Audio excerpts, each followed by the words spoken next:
Postal ballot গুলো যখন দেওয়া হয়েছে তখনও আসলে আসনের প্রার্থী চূড়ান্ত হয়নি। তো সেই হিসেবে দেখা গেছে যে আমাদের যে জোটগত ভাবে আমরা নির্বাচন করেছি, আমার আসনে 500+ ভোট দাঁড়িপাল্লায় পড়েছে। জোটগত হবে সেই ভোটগুলো আমার রিক্সায় আসার কথা, কিন্তু এটা নির্বাচন কমিশনের তাদের ত্রুটির কারণে অথবা তাদের সীমাবদ্ধতার কারণে তারা প্রার্থী চূড়ান্ত করার আগেই ব্যালট দিয়ে দিচ্ছে মানুষের কাছে। তো সেই কারণে আমার এখানে বড় একটা ভোট হয়েছে, নষ্ট হয়েছে। আর সবচেয়ে বড় যে অভিযোগটা বা সমস্যাটা সেটা হলো যে আমার আসনে 9 জন প্রার্থী আমরা ছিলাম।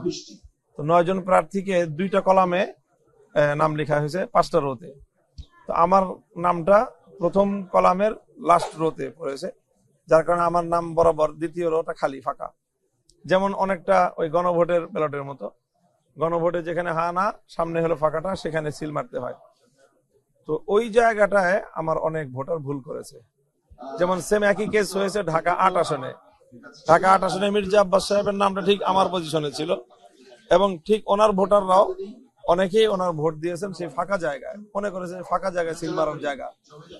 তো ওই ভোটগুলোকে মির্জা আব্বাস সাহেবের জায়গায় কাউন্ট করা হয়েছে ওনার আসনে, কিন্তু আমার আসনে সেই ভোটগুলোকে বাতিল বলে গণ্য করা হয়েছে। এবং সেই ভোটের অ্যামাউন্টটা খুব ছোট না। আমার এবং আমার প্রতিদ্বন্দ্বী প্রার্থীর ভোটের ব্যবধান সবকিছুর পরেও, এত কিছুর পরেও 2200 সামথিং। তো সেখানে 50টা আসনের যে চূড়ান্ত এখান থেকে ফলাফল ঘোষণা করা হলো, সেই 50টা কেন্দ্রের ফলাফলের মধ্যেই 1200 ভোট বাতিল হয়েছে।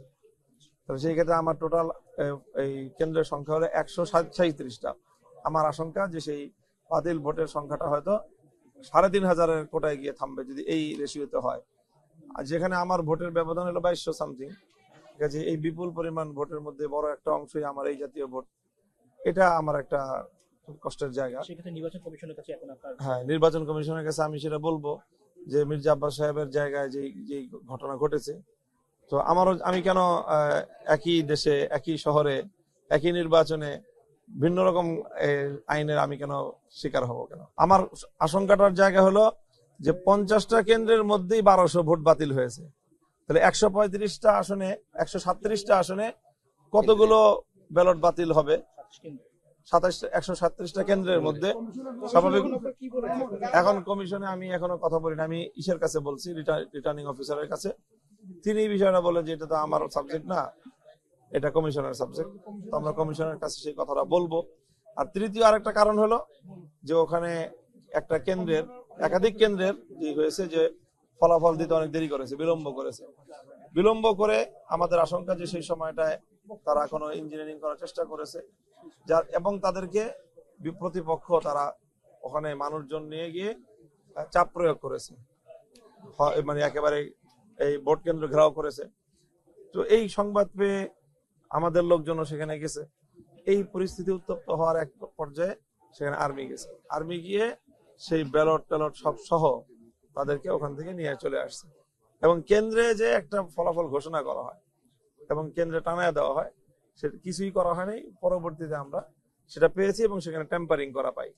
সেখানে আমার প্রতিদ্বন্দ্বী প্রার্থীর নামে যে পরিমাণটা লেখা আছে সেই সংখ্যাটার মধ্যে টেম্পারিং করা, মানে কাটা একটা অঙ্ক লেখা ছিল সেটার জায়গায় আরেকটা অঙ্ক লেখা হয়েছে। তো আমার ধারণা, আশঙ্কা যে সেখানে এরকম বড় একটা অঙ্ক, কয়েকশো ভোটের ব্যবধান সেখানে হয়ে গেছে।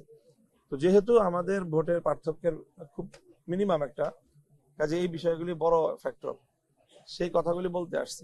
রেজাল্ট শিটে বলতে ওই যে হ্যাঁ, মনে হয় না, আমাদের কাছে স্পষ্টই আছে যে প্রিজাইডিং অফিসার যেখানে কেন্দ্র থেকে যে ইটা দেয়, হ্যাঁ, ভোট গণনার যে শিলটা দেয়, সেটার মধ্যেই টেম্পারেচারিং করা আছে। সেখানে পরিস্থিতি এমন উত্তপ্ত হয়েছে যে সেখান থেকে পরবর্তীতে আর্মি গিয়ে ব্যালট সব প্রিজাইডিং অফিসার সহ তাদেরকে সেখান থেকে উদ্ধার করে নিয়ে আসছে। সেই কাগজটার মধ্যেই টেম্পারিং করা কাটা। এখন আমি আমার ইয়ার থেকে স্বাক্ষর নেওয়ার পরে যে সে করে নাই, আমি কিভাবে বলবো? আমাদের কাছে স্বাক্ষর করা যেখানে আছে, আমরা তো সেটা সেই স্বাক্ষর করার মধ্যেই, ওটার মধ্যেই টেম্পারিং করা। আসল কপি তো দেয় নাই আমাদেরকে, আসল কপি দেয় না, ছবি আছে, সেই ছবির মধ্যে টেম্পারিং করা।